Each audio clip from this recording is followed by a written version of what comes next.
Nous voulons savoir la raison pour laquelle le peuple congolais, le peuple élu congolais mérite une récompense divine. Ici, je vais vous emmener dans la dimension cachée de l'histoire du Congo, la RDC. Parce que nous avons beaucoup parlé de nous-mêmes. Voilà, nous sommes un peuple élu, nous sommes le peuple choisi de Dieu, nous allons être le premier à initier le développement en Afrique. Mais quand nous nous regardons nous-mêmes, est-ce que nous sommes le pays le plus avancé en Afrique aujourd'hui? Nous ne sommes pas les pays les plus avancés. Bien au contraire, nous sommes le pays presque le plus pauvre. Pas de route, pas d'hôpitaux pour se faire soigner. Tout. Voyez la ville de Kinshasa? Nous ne pouvons pas nous comparer à certaines villes du Nigeria, de l'Afrique du Sud, de l'Égypte. Ce sont les Africains tous, non? L'Éthiopie. Ils sont plus avancés que nous. Mais Dieu dit que c'est nous qui allons servir de point de démarrage. L'Afrique est comme un revolver et la gâchette se trouve au Congo. Donc le Congo va déclencher quelque chose de grand. C'est-à-dire, voilà là où le secret se trouve. C'est pourquoi aujourd'hui, je viens pour vous emmener dans la profondeur des choses. Parce que jusque-là, vous avez compris les choses à la surface.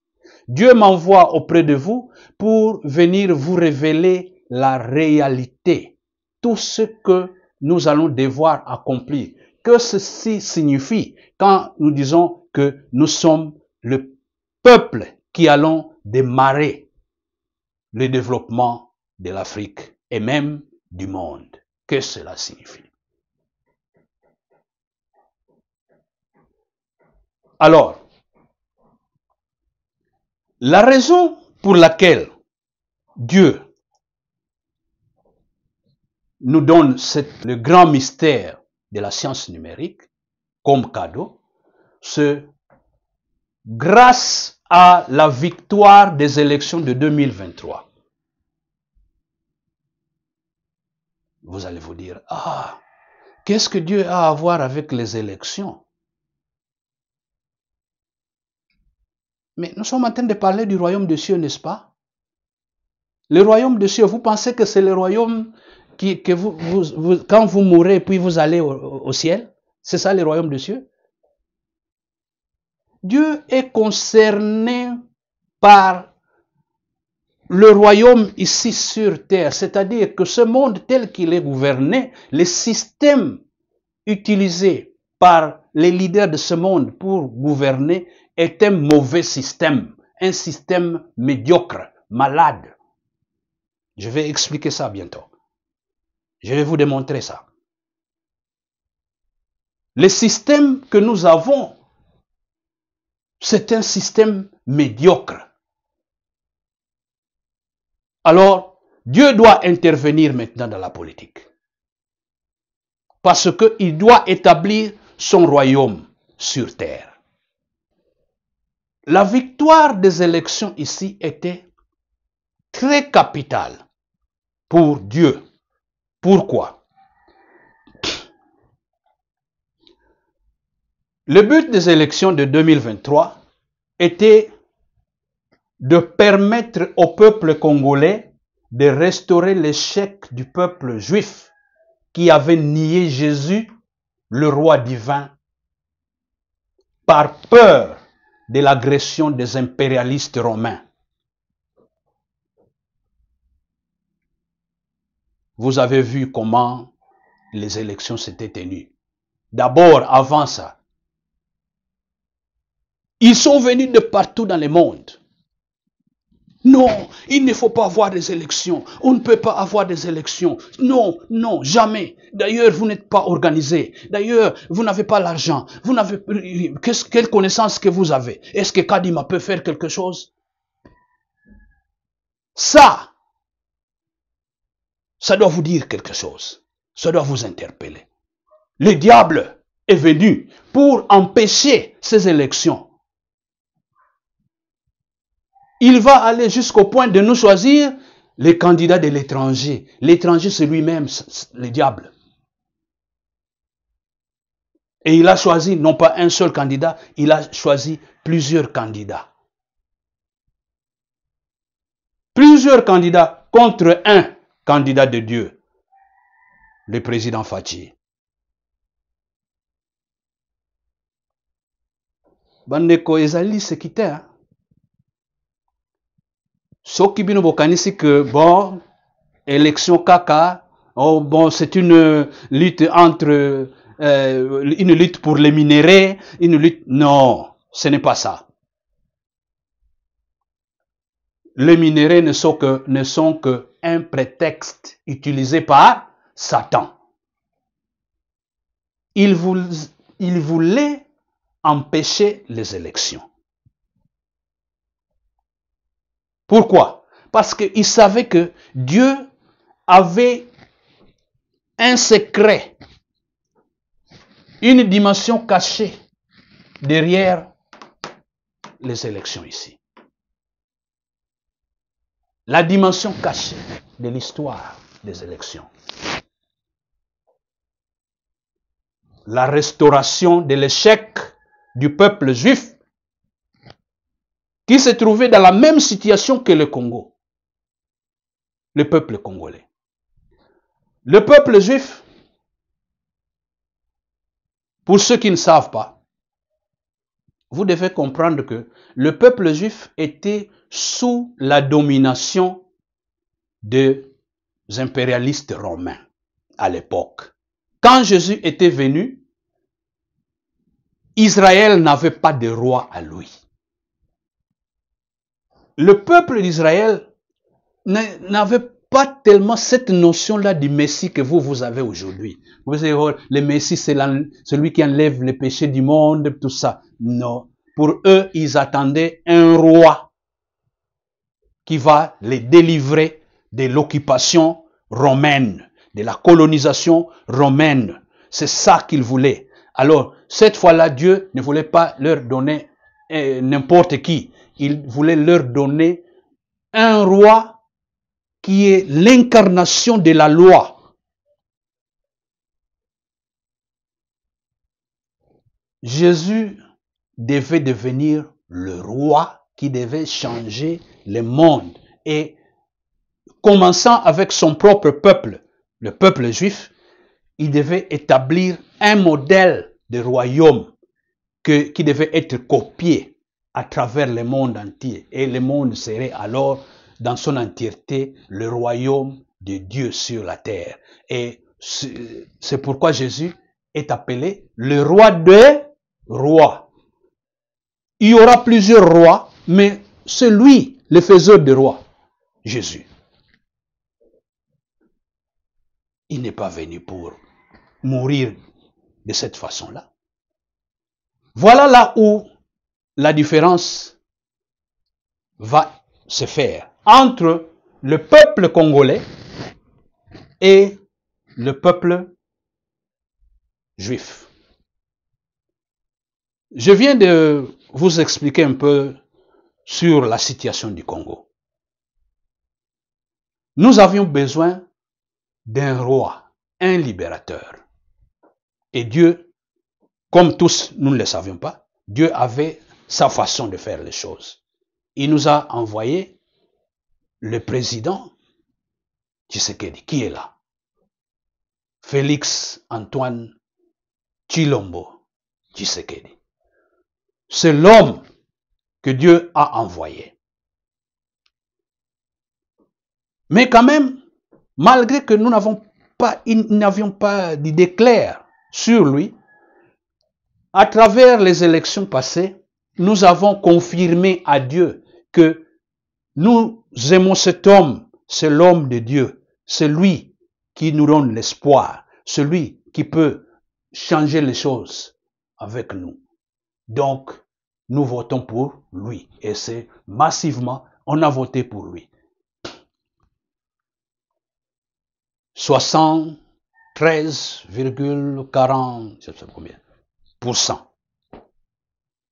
OK?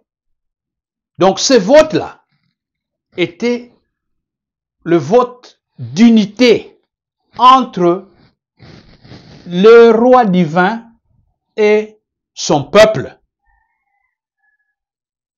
Maintenant, vous allez me demander peut-être, bon, est-ce que Fachi, il est vraiment égal à Jésus? Cette question, bien, vous pouvez bien la poser. Mais, une chose que je voudrais vous dire, hein, Dieu n'a pas de limites. Les limites, ce sont les hommes.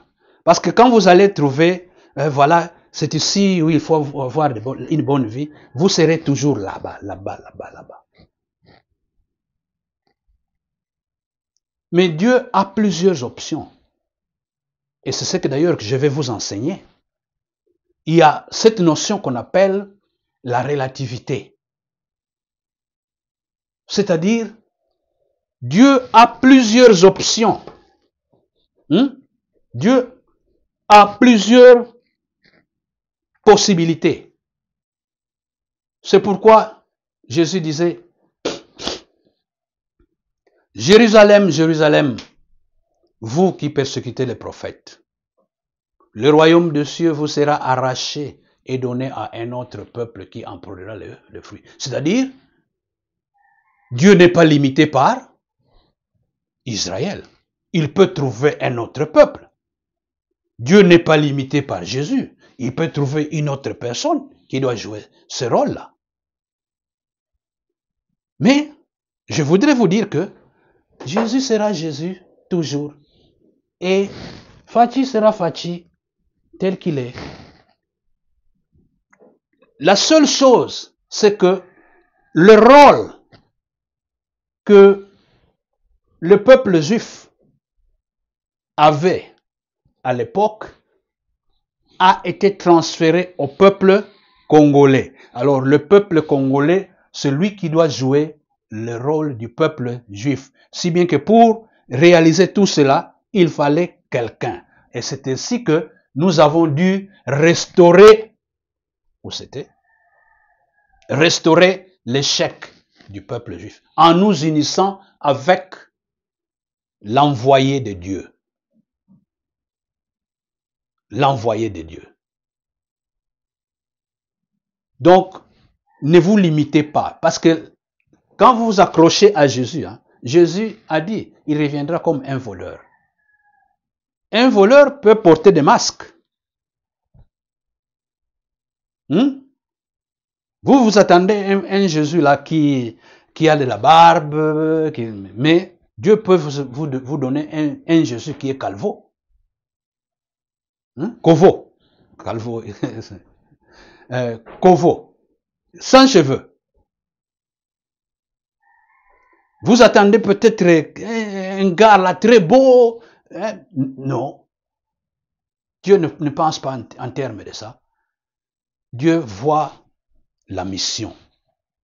Et vous devez comprendre que nous avons gagné la victoire à travers les élections. Et alors, l'unité du peuple juif avec Jésus-Christ était synonyme de la séparation d'avec Satan, l'impérialiste, mettant fin au règne de Satan sur la terre. Vous comprenez? Dieu veut changer ce monde. Il veut mettre fin au règne de Satan sur la terre. C'est pourquoi il a choisi Jésus pour venir commencer un nouveau monde sur cette terre avec les mêmes personnes qu'il avait trouvées, mais les transformer en leur enseignant la vraie façon de vivre à travers la parole de Dieu, la loi de Dieu. Alors, ici, nous avons réussi, nous, peuple congolais. C'est pourquoi Dieu nous donne les cadeaux. Nous méritons les cadeaux. Maintenant, vous comprenez? Nous avons gagné cette victoire. Mais maintenant, qu'est-ce qui va suivre? Ça nous amène au deuxième point. Le double rôle que nous devons jouer en tant que peuple congolais. Je vous ai dit que nous avons deux missions. Pour comprendre ces missions, vous devez vous baser sur ce que j'ai dit. J'ai dit que Dieu nous donne un cadeau qui est scientifique parce que nous avons gagné la victoire sur les élections qui sont politiques. Donc, il y a une victoire politique et une victoire scientifique. C'est-à-dire, nous avons aussi deux missions pour établir le royaume de Dieu sur la terre. Ça, c'est pratique. Le royaume de Dieu n'est pas à rêver. Il ne faut pas rêver, s'il vous plaît. Ne rêvez pas, oh, nous serons là avec les anges. Non, ce n'est pas ça. Le royaume de Dieu, c'est substantiel. Nous devons le bâtir. Nous devons travailler pour ça. C'est pourquoi Dieu nous donne la mission. La mission politique et la mission scientifique. Sur le plan politique, le gouvernement congolais, guidé par le président Félix Antoine Tshilombo Tshisekedi, doit établir un nouveau système politique mondial. Nouveau système politique mondial, je le dis ouvertement. Nous devons établir un nouveau système politique mondial centré sur la loi divine. Où se trouve la loi divine? Beaucoup d'entre vous me diront, oh, c'est dans la Bible. Ne vous en faites pas. Dieu va donner la loi divine. Il suffit que les politiciens congolais, sous la guidance du président Fachi, soient sérieux avec leur mission, ils vont le faire. La loi divine viendra. Nous allons établir un nouveau système politique. Et sur le plan scientifique, nous allons révolutionner la science numérique. Vous savez que nous vivons à l'époque numérique. Mais les choses ne marchent pas comme vous pensez. Vous pensez que, bon, les scientifiques ont déjà atteint les sommets parce que nous avons des drones, des satellites, nous avons des avions, des bateaux, des sous-marins, tout ça. Non. Ça, c'est une technologie primaire. La technologie divine vient avec le système universel de la distribution de l'énergie. Les machines que vous voyez là, les ordinateurs, les cell phones et tout autre appareil électronique fonctionnent sur base d'un système conducteur de l'énergie, distributeur de l'énergie. Mais cette distribution n'est pas idéale. On va la corriger à travers le numérique, à travers la science numérique. Nous allons devoir corriger. Et cela est déjà donné. C'est ça le grand mystère de la science numérique. Je vais vous révéler cela. Je vais enseigner. Donc, n'ayez pas peur pour ça.